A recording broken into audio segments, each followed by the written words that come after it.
Welcome to the Animal Training Academy podcast show. I'm your host, Ryan Cartlidge, and I'm passionate about helping you master your animal training skills using the most positive and least intrusive approaches. Here at ATA, we understand that navigating the vast challenges you encounter in training requires a comprehensive base of knowledge and experience. It's common to face obstacles and rough patches on your journey that can leave you feeling overwhelmed and stressed.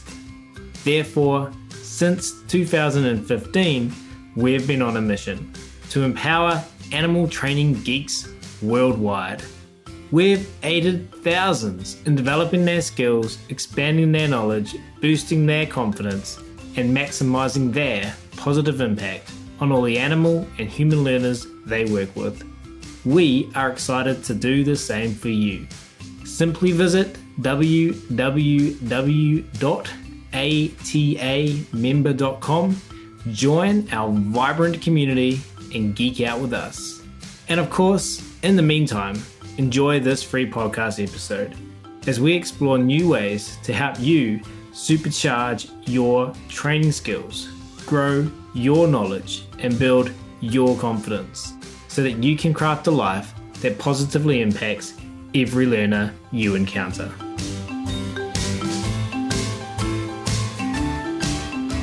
But today we are doing something a little different.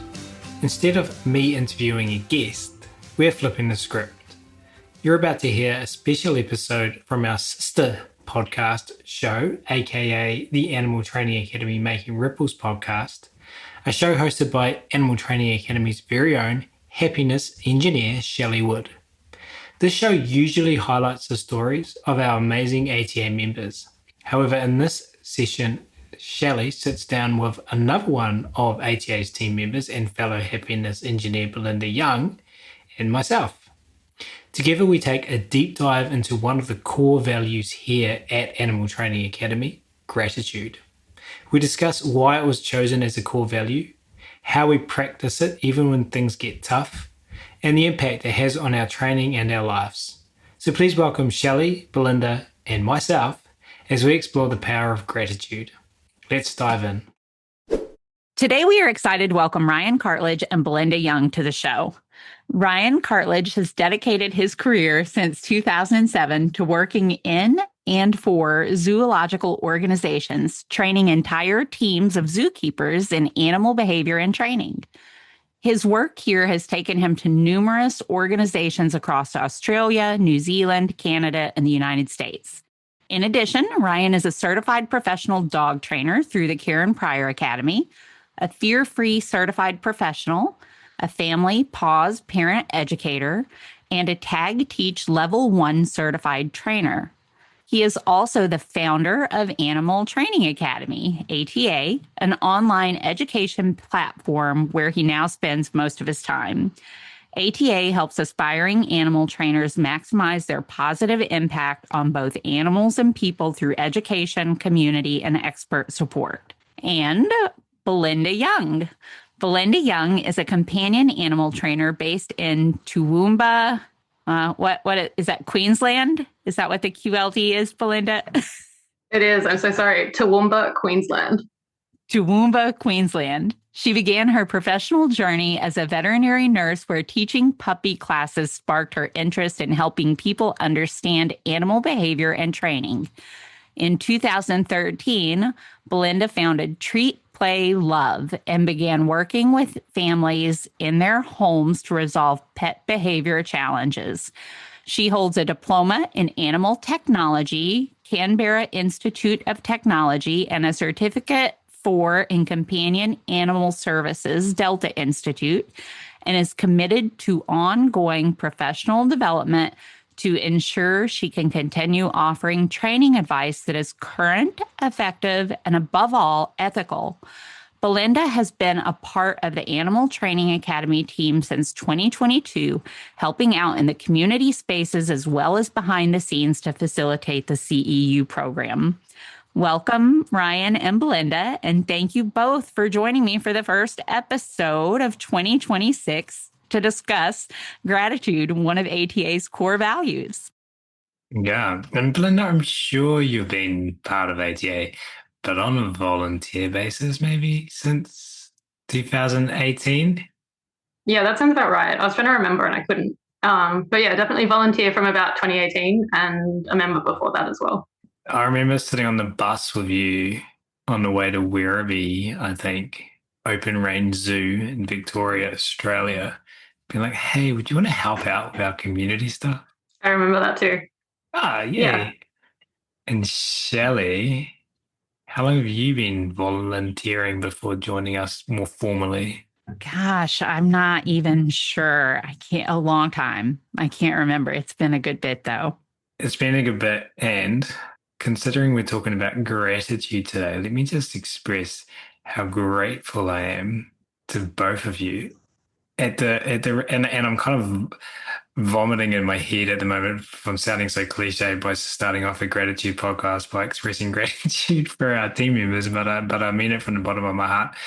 If you the business owners out there listening, you know how hard it is to find good people, and when we're talking about core values as well, Belinda and Shelley, for the listeners, Belinda and Shelley, and for you, Belinda and Shelley, you guys, you just the word radiate comes to my mind, but you just through your involvement in ATA, I'm sure has contributed, but I think just through your own beings and personas and life experiences, just share so much of the core values that are important to us here at Animal Training Academy. So I feel like I've hit the jackpot with our happiness engineers, and in full transparency, we call Belinda and Shelley our happiness engineers, and that's a Google term.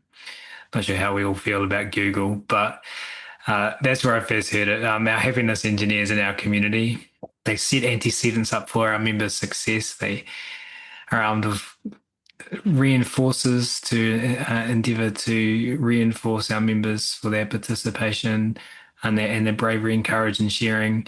And what great happiness engineers they are and community moderators. So just want to start this gratitude podcast by expressing massive gratitude to both of you amazing human beings. Thank you for everything you do for us here at Animal Training Academy. I feel like it's a pretty cool way to spend some of my week. And it's something that I really enjoy. So I'm grateful for the opportunity to do that. And it's something that I've really enjoyed for a lot of years now, being part of ATA. The rest of your years, you're never leaving. No, you have choice in agency and you can leave whenever you like, but please don't. I just echo Belinda. I'm really grateful for the opportunity as well. It is a really cool way to get to spend some time and to be paid for it, interacting with people in Animal Training Academy. To get to do that as part of my work is amazing. So I'm super grateful for that. And I'm also incredibly grateful for my relationship with many members in the Animal Training Academy, many members who I've gotten to meet over the years in that group, and then also on this podcast as the host. That's amazing. And especially I'm grateful for my relationship with both of you. I really treasure getting to talk to you, getting to bounce things off of you all, and having you both as part of my life as friends and colleagues. So I'm really grateful for that. And I love that we're starting the gratitude episode out with massive gratitude for one another, which is definitely a very ATA thing to do, and not planned, but definitely a very ATA thing to do. And I would say that the Animal Training Academy community itself, to me, I'm really grateful for. It's one of the most special and most valuable online communities I have ever been a part of. And the core values of ATA, in addition to all the amazing community members that we have, the core values of ATA, I think, are really the foundation that make the community so strong and special. And you mentioned Ryan, when you were talking that, those values have potentially shaped Belinda and me in some ways, and that in addition to our other life experiences and things as well. And I would say that they definitely have. The focus on the values in ATA has contributed to my growth, both inside the community and out of it. So I'm really excited to kind of dive into that topic of gratitude today. And Ryan, I was hoping that you might maybe kind of launch things off by talking about why gratitude? Why was gratitude intentionally chosen as a core value of ATA?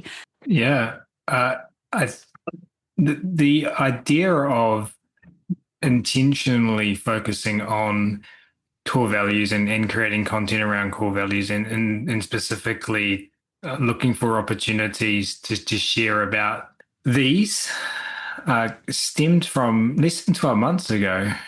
We've always practiced gratitude in the community. We've always been intentional about saying that we practice gratitude in our community, but we've never really discussed the concept of core values before. And it came from a business mentoring opportunity that I took part in, where I was being mentored at the start of 2025.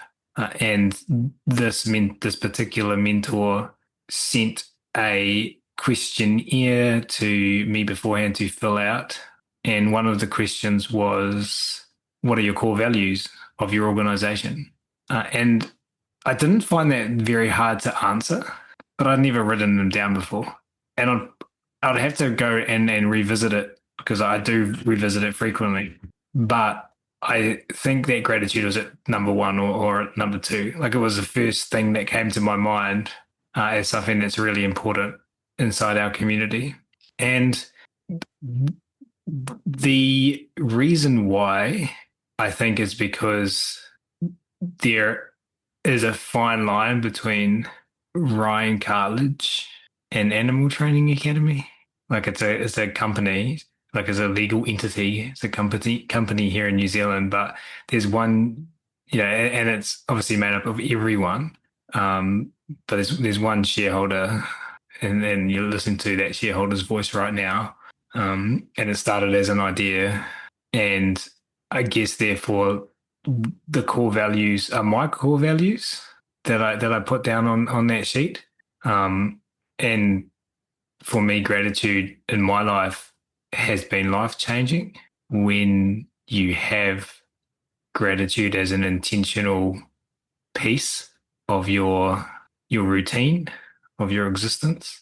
And that's the impact that I believe it can have on you as an individual person. But then also, I think appreciating others is really important to me. I think that we all want to be appreciated. And I think we often do appreciate each other, but not necessarily verbalize it.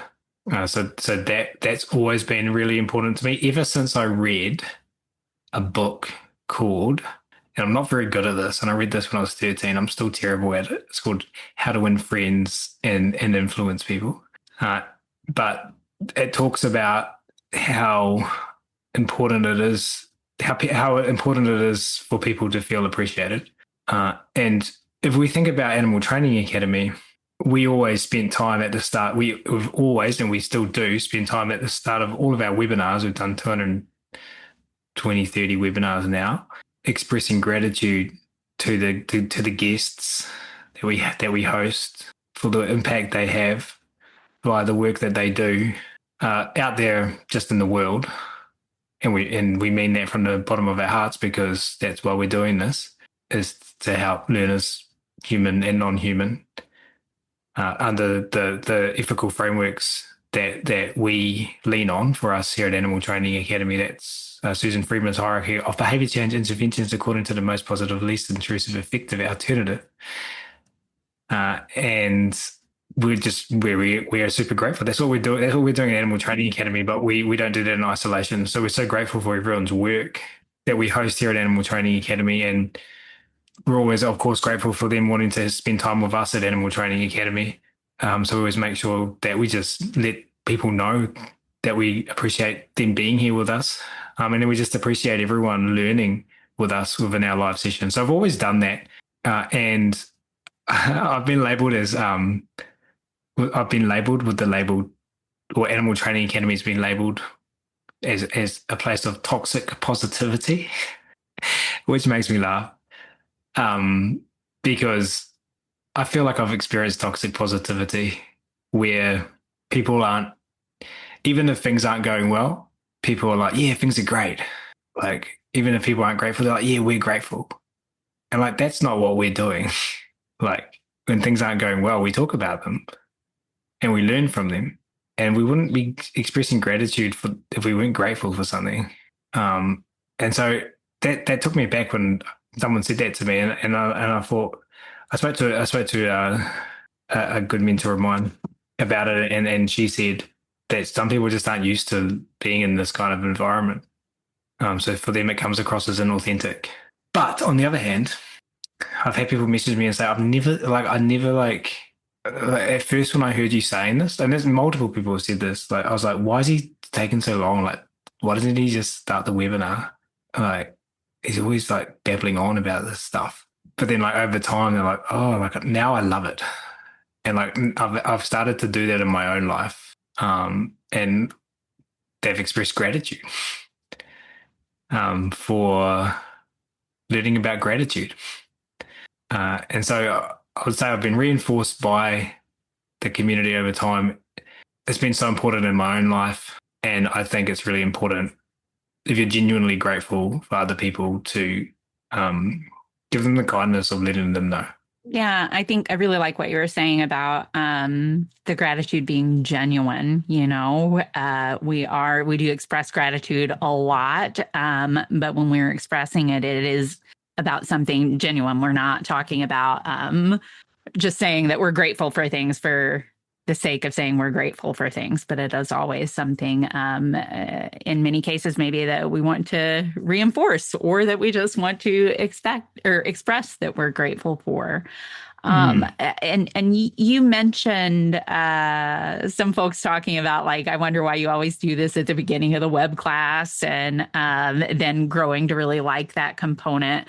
I'm wondering if either of you have other examples or thoughts of ways that you see gratitude showing up in the Animal Training Academy community.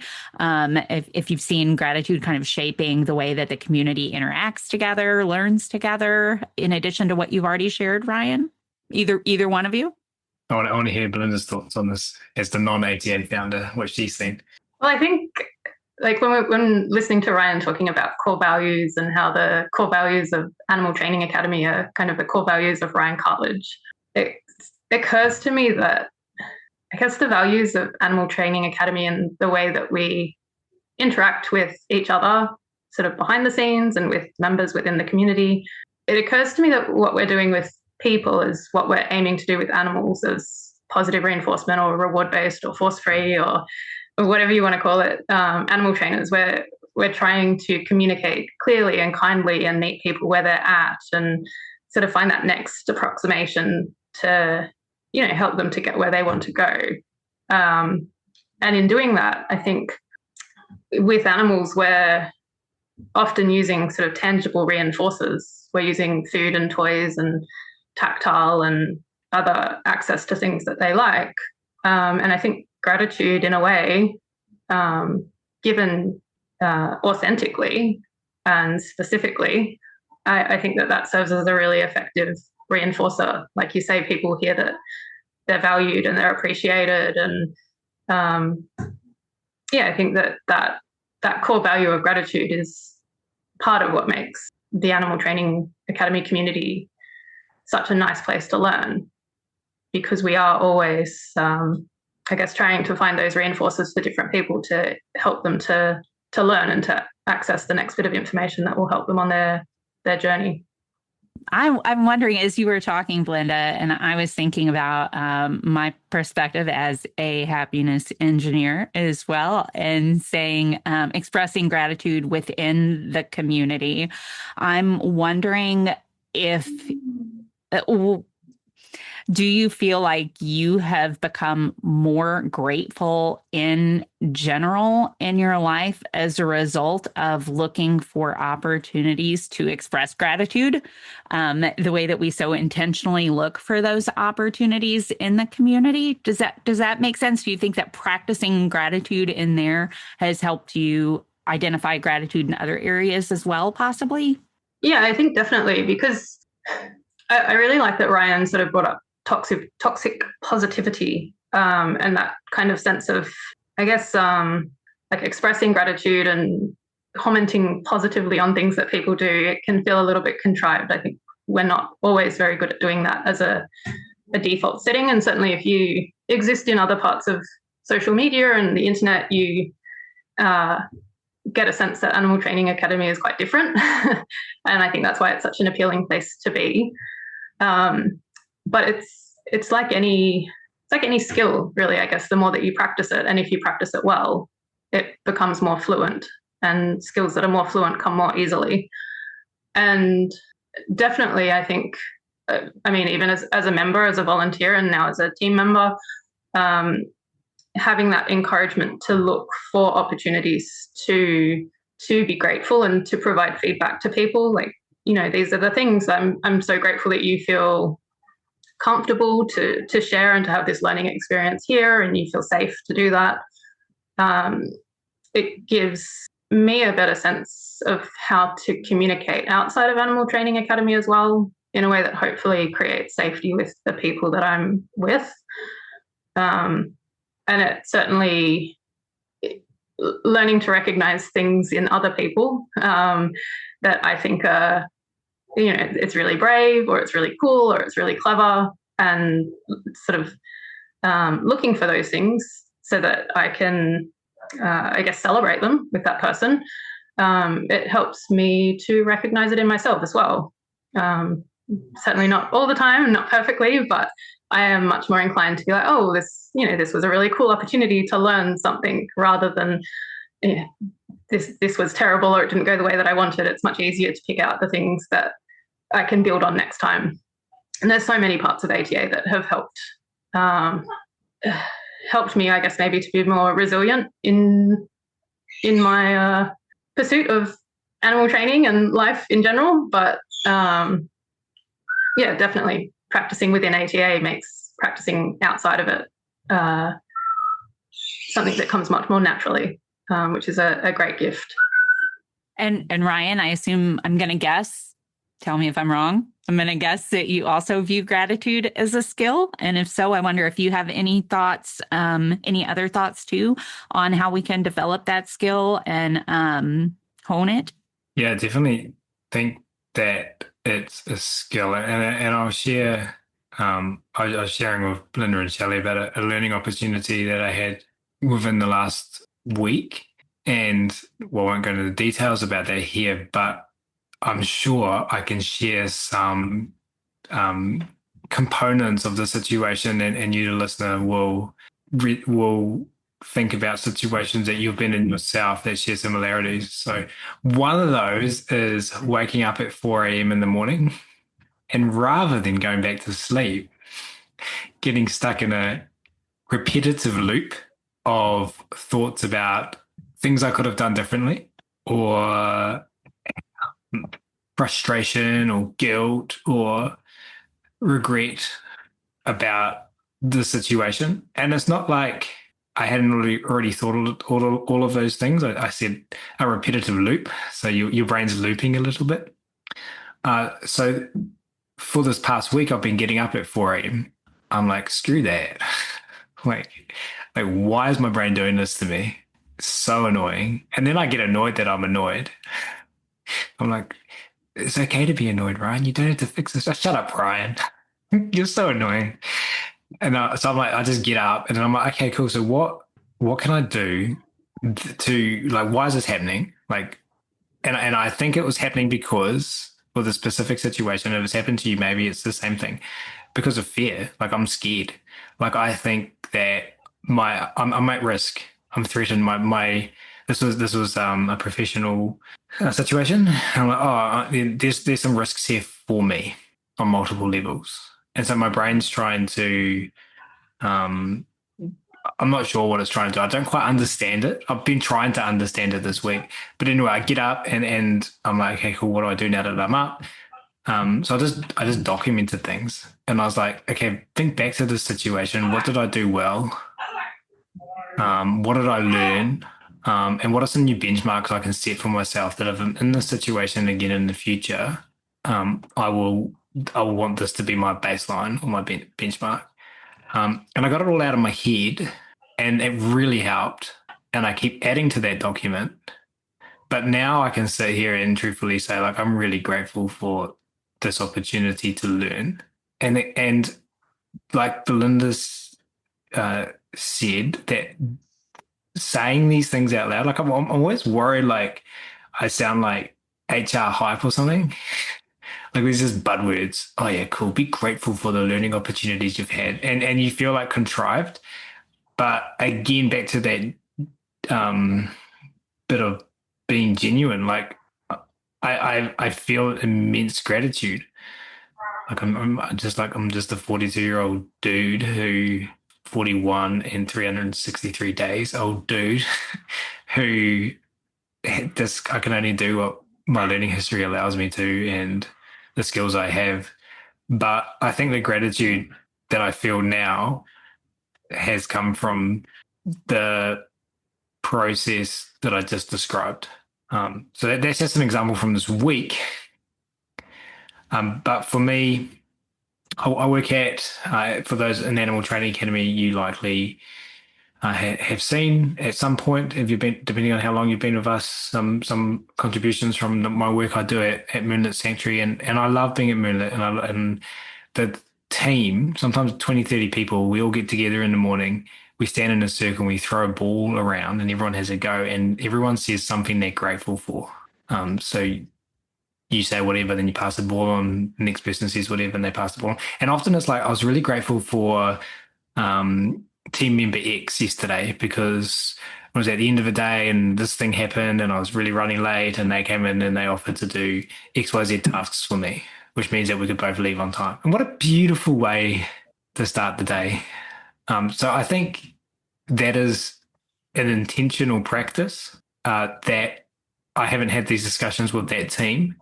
Like, do you think, like you've just asked Shelly, that this has ripples and bleeds out into other areas of your life?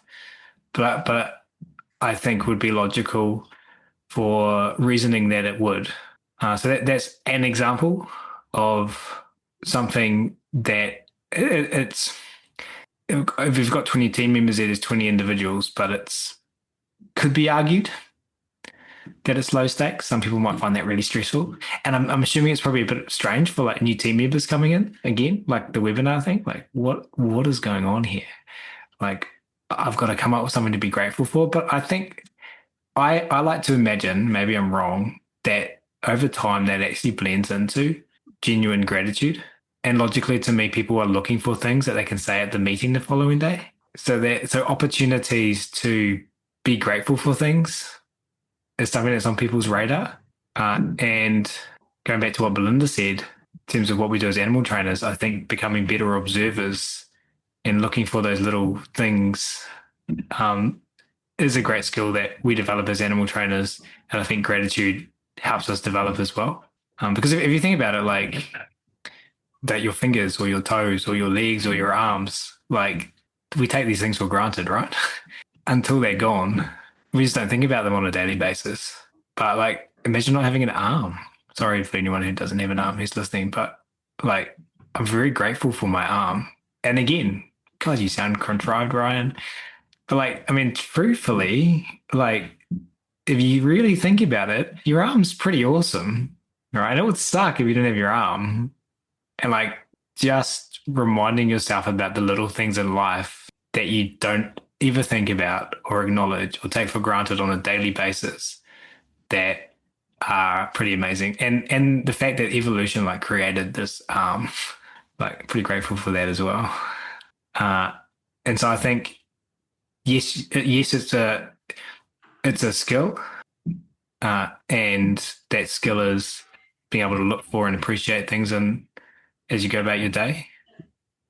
And I think you can definitely implement practices. There's lots more practices we can talk about, but that's just one of the ones I really like. What about you, Shelley? Do you think it's a skill? I'm going to interview the interviewer, everyone. I'll be asking the questions here, Ryan. No.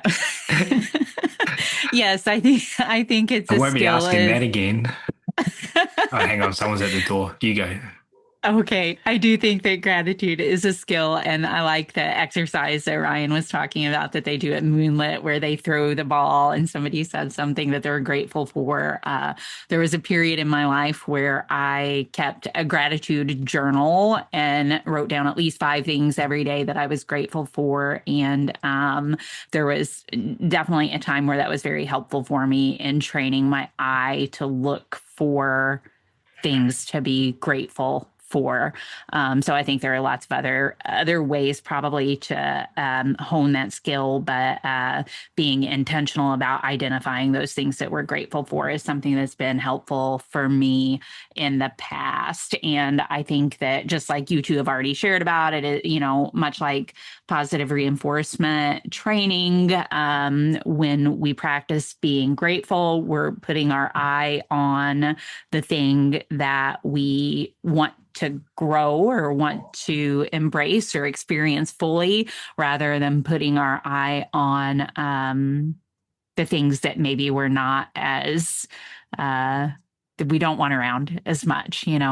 I think about I was thinking about this earlier today as I was thinking about this podcast and talking about gratitude, and I was thinking that for me, and for me, I think practicing the skill of gratitude in my daily life, whether it's with my work in ATA or whether it's in the past keeping a gratitude journal or just trying to practice mindfulness and be aware of gratitude, that really helps me when things are hard or painful. Be able to turn my eye to what is there that I am grateful for. I know that you both know that my dog Miha this year has been through a lot of different health issues and has a couple diagnoses that I'm was not very happy to receive. And the time that I have with her right now is something that I find myself just treasuring and being incredibly grateful for and incredibly happy to have and to experience, and it makes me think a little bit of, a completely different scenario, but it kind of makes me think of what you were talking about a minute ago, Ryan, when you were talking about the situation that had caused a lot of stress and that there were a lot of things in there that maybe weren't pleasant, that you were dealing with, but then you were able to access that gratitude for the current moment, dealing with that situation. So I think that sometimes I'm glad, not sometimes, I think I'm glad that I have the skill of gratitude that I practice on a regular basis, so that sometimes when things are more difficult, it's easier for me to access. Because if I didn't practice it regularly, when things were really difficult, it would probably be really hard to access, or it might be harder to access. So I don't know. Hopefully some of that made sense. I'm a question asker, not an answerer. We need to have you be an answerer more often. What about you, Belinda? What are your thoughts on it being a skill? And do you have any practices? I don't have any practices specifically, but what Shelly just touched on as she was sort of finishing up her wonderful answer, where practicing under less stressful conditions is really the key, so that when things are more stressful, you can access that skill more easily. And when you were talking, Ryan, about the challenges that you've had recently, it occurred to me that what you were able to practice with yourself is really what you would practice with another human, like a friend or a colleague or a peer. And we would do that so easily, right? If they were like, oh, this was terrible, I didn't do well, it was the worst.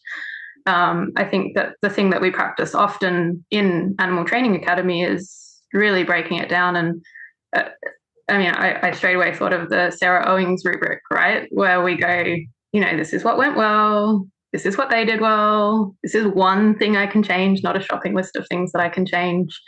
And I think that sort of having those practices and frameworks gives us the tools we need to be able to deal with those stresses more effectively.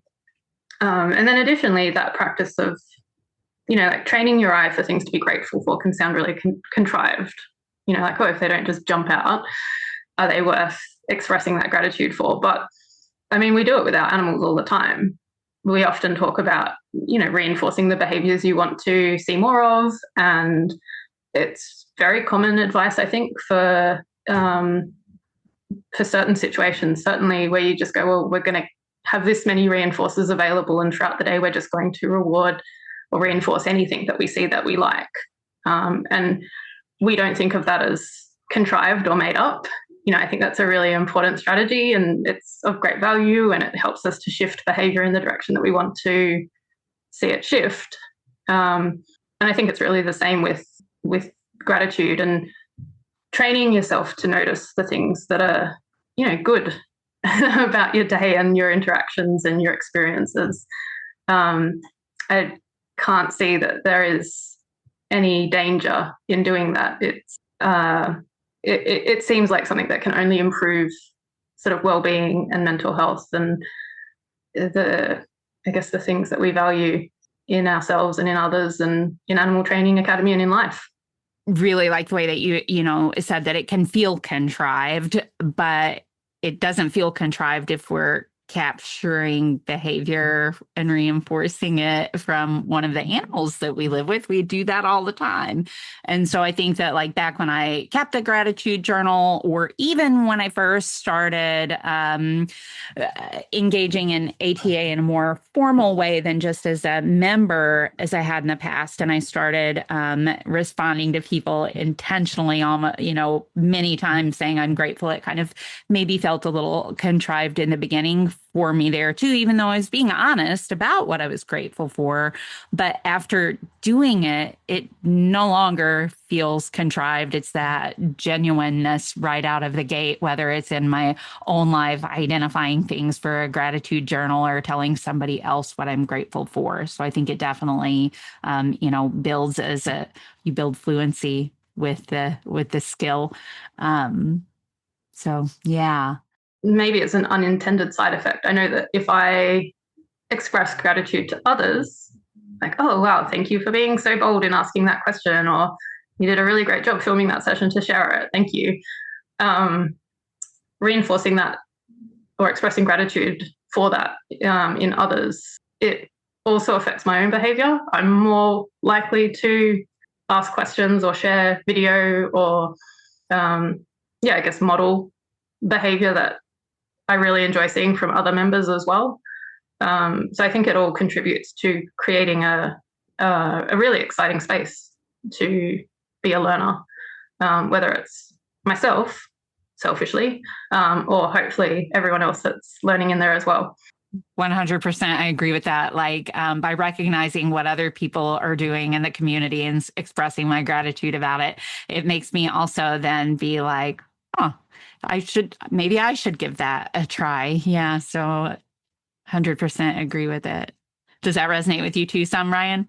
Yeah, I think that whenever somebody posts anything in our community or online, there is vulnerability involved in so much as they open themselves up for criticism, especially if they share videos. And I'm curious if that's a reason we don't see like huge amounts of video.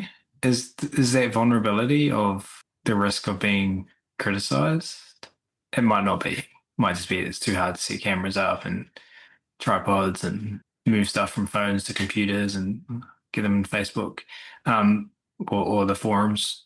But I think generally speaking that there's quite a lot of vulnerability in sharing even a question in a written format.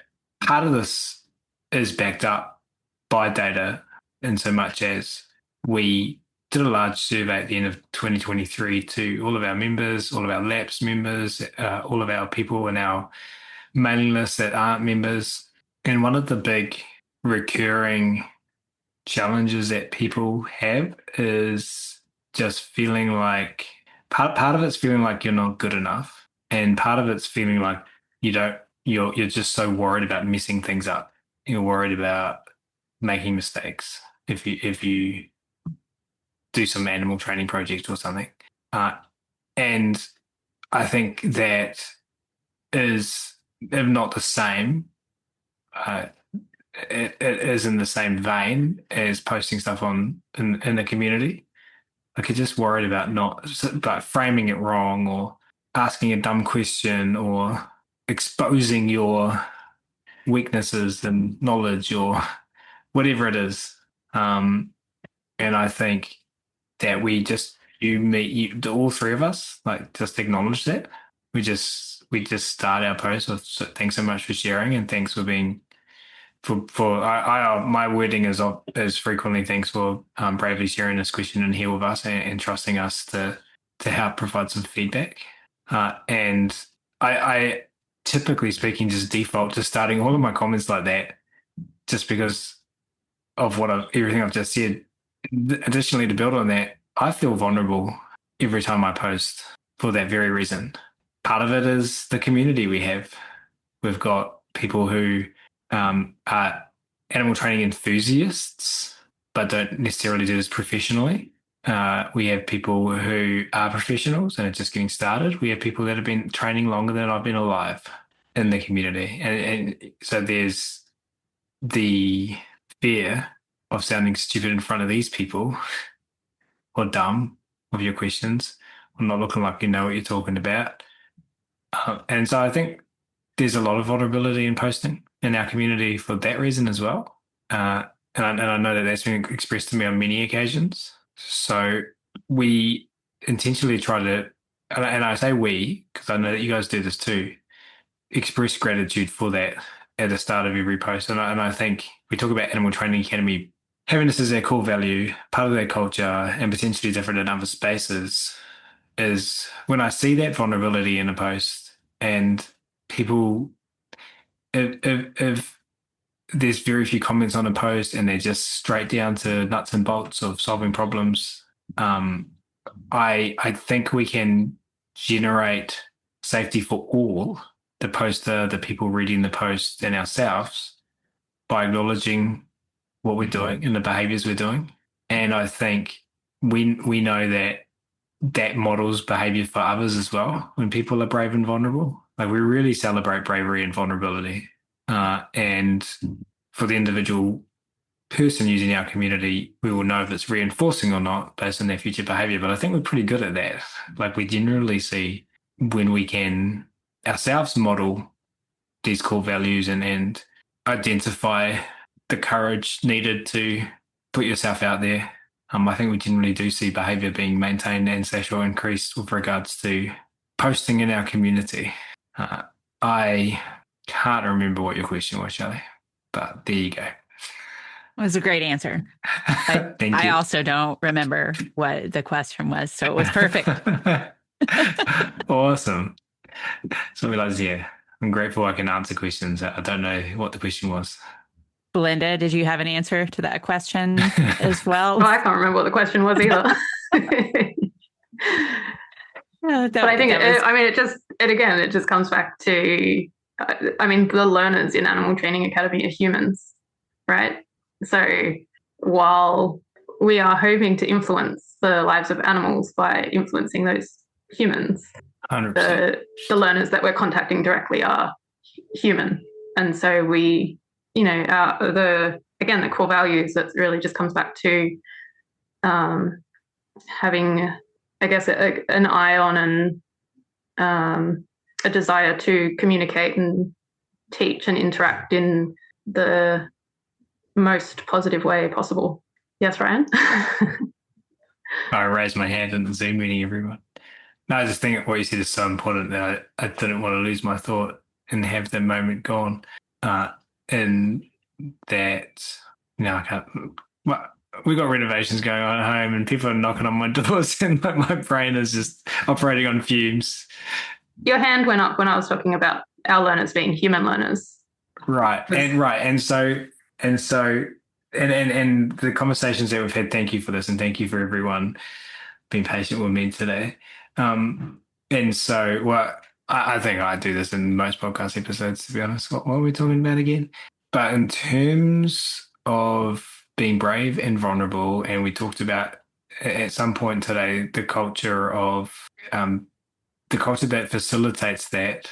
I think that we also want to celebrate taking risks, because and stepping outside of your comfort zone, and we're all human learners in that space, and I think that's the thing I don't talk about in our marketing, because I just don't think it's the thing that's keeping people up at night, and I think it's the thing that motivates people to join our community. But it's like my secret mission is to empower people to be brave learners. Thank you, Sarah Owings, and take risks and be vulnerable and learn. And for me, an animal training academy and any work I do with zoos or with humans, individual human learners with their own animals, or with other species, with dog clubs, etc. We're just working with human learners, right? And that's my secret mission. Like I just want to empower people to learn. And I think learning is going to be supercharged if we can fail a lot more. And to do that, we have to be in a culture that celebrates that. And I think gratitude plays into that. But additionally, I can't easily articulate the connection of those dots right now, because I'm just going off on tangents. So Belinda's got her hand up, and I'm grateful for that. Passing to you, Belinda. Well, just as you were speaking, I was thinking about how, and I mean, I know it's not the case everywhere, but I was just thinking about how absurd it would be if we were working with an animal and they offered us something that wasn't what we expected. We wouldn't go, oh my gosh, you're so stupid, don't. But I think we globally, humans, do that quite a lot with each other and with ourselves. And so I think that sort of attitude of gratitude that we talk about is really about sort of going like, wow, cool. Thank you for, like being bold and for offering things and for trying and for speaking and for sharing and for learning. We want more behavior, not less. Right. And absolutely. I think again, it's just applying excellent training and behavior skills to all learners, not just animals. And I think we are really good at that in Animal Training Academy. I think we're really good at it as well. And something when Ryan was talking about taking risks, wanting people to take risks and push themselves outside of their comfort zone, I fully agree. And also, I think that it's a good idea to take calculated risks by taking those, by being smart about where you take those risks. Speaking of, the word toxic was mentioned earlier, and the online world, social media can sometimes be a toxic place, and it can sometimes, risks can sometimes be punished. And that might be okay. You might, not that they're punished, but you might be okay with that, even if, one might be okay with that, even if the risks were punished, and still it's a good idea. You can learn from things and still okay to take risks. However, for me personally, because I am somebody who definitely feels really vulnerable in sharing ever online, whether it's training or writing something or whatever it is, just feel really vulnerable about that. I like to take risks somewhere like ATA, where I have a pretty good idea of how those risks are going to be received. It doesn't mean that every single person who comments on something I share is going to reinforce a million things from what I shared, or that every comment is going to land necessarily 100% right. But I know that overall, in general, it's a safe place to take a risk. People are going to be looking to reinforce me, to express gratitude, and to support me for having been vulnerable. And it's not been my experience that it's that way everywhere online. There are some other wonderful online spaces. So if anybody is listening to this that has one of those, I don't mean to be critical of all other online spaces. I just think it's important to kind of think about where we're taking those risks to best set ourselves up for success in learning experiences. Do you guys have thoughts about how ATA's culture of gratitude can create ripples outside of the Animal Training Academy community, ways that we can influence gratitude in the larger world besides just in ATA? I think we've talked about my main thoughts there, which are just to increase people's observations about things that they can be grateful for. And I think that the impact of that is if we're developing skills to become better observers, I think I think it's logical to me without having a huge level of clarity on this idea, and I think that's a great place to explore it. Is it's logical to me that makes you a better animal trainer as well, because if we're becoming better observers in general, then I think that's one of the most valuable skills that we can develop in ourselves, to notice and observe subtleties in our animals' behavior. And I feel like we that I want to have a more grandiose answer, but I don't think it's more complicated than that. I'm sure there's a ton of other things that I haven't considered. But for me, like, even if it was just that one thing, like, I think that's huge. But that's a good one. Belinda? Well, I just think as well, I mean, within the Animal Training Academy spaces, I hope that we are modeling a system of communicating and feedback where we are obviously practicing expressing genuine gratitude and providing feedback that is hopefully specific and meaningful and helps people to build their skills. And I think if we're modeling that and people are seeing it, hopefully they're taking it to other places in their life as well. That could be with family or friends or with training clients that they're working with.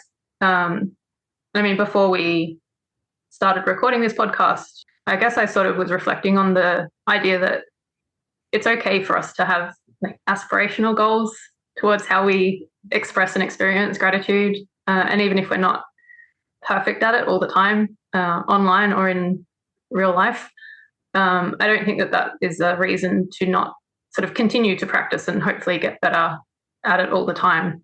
So yeah, I think just like modeling and practicing, hopefully that is something that people see and experience and then take out into their lives as well, the way that we all seem to have taken it out in our own lives as well.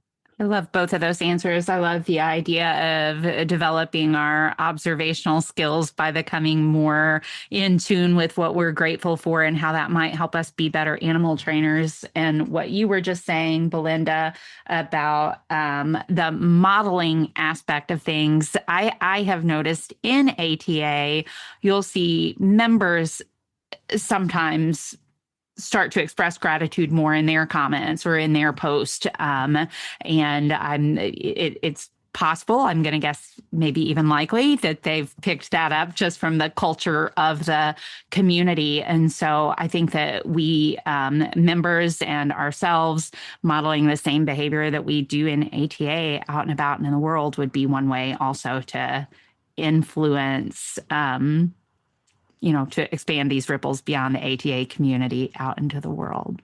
So wonderful. Great thoughts on gratitude, everybody, and a lot of fun to chat with you both today. Before we wrap up, is there anything about gratitude or anything else that we haven't touched on yet that either one of you wanted to share about? I think that for me wraps it up. I think I could just probably keep talking about different practices that have been helpful and different ways it's impacted my life. But also something I'm grateful for is learning about how I operate. And I quickly mentioned before, because I noticed I was starting to waffle, that we've got renovations and part of the way through, it depends if James, our amazing editor, who I'm grateful for, edits it out or not. At some point I said someone at my door, and I told Belinda and Shelly there's probably going to be a tradesman at my door at some point, and there was. And so I'm just operating in a highly distracting environment at the moment, and I'm grateful that I have opportunities to learn. And I, as a guest on podcast shows, know that when I'm in a highly distracting environment, I tend to start off thinking that I've got clarity, and then by the end of it, like I'm just like talking, and none of it's super coherent when I listen to it back. So, additionally, being grateful for the lessons I've learned from the opportunities I've had, I think I know myself and know my own brain in this context as being like, dude, shut up now. Because you're gonna start making less and less sense. So on that note as well, I think I should be grateful for those lessons and move towards finalizing my contributions.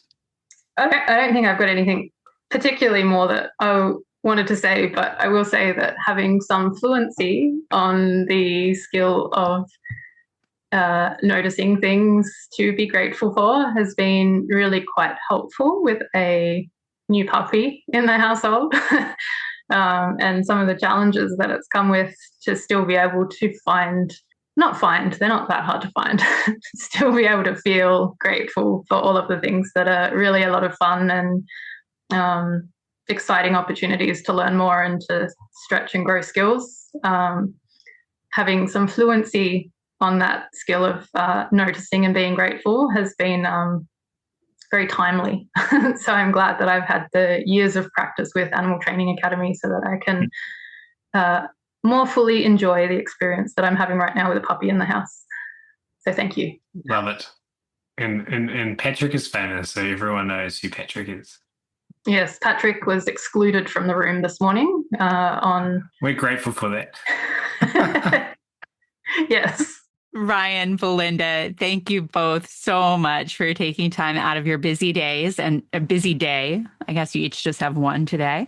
Thank you both for taking time out of your busy day. And Ryan, for taking time even with all the Well, I clearly should stop now too, because I was going to say destruction when I meant to say construction at your home. Well, no, there was destruction and construction. It's accurate and relevant. And Belinda, for taking time out of your day with Patrick to come and join us. So thank you both. Thank you, Shelly. Thank you, Shelly. And thank you so much for listening as well. This is your host, Ryan Cartlidge, signing off from this episode of the Animal Training Academy podcast show. We hope today's conversation inspired you and equipped you with new tools for your trainer's toolbox. Remember, every challenge in training is an opportunity to learn and sharpen your animal training geekery. Embrace the rough patches, learn from them, and keep improving. And don't forget, the path to growing your skills and expanding your knowledge continues beyond this episode. Visit www.atamember.com to join our supportive membership, where you will find a community of trainers just like you. Together, we're making a huge positive difference in the lives of animal and human learners worldwide. Until next time, keep honing your skills, stay awesome, and remember, every interaction with an animal or human learner is your opportunity to create ripples. We're here cheering you on every step of the way. See you at the next episode.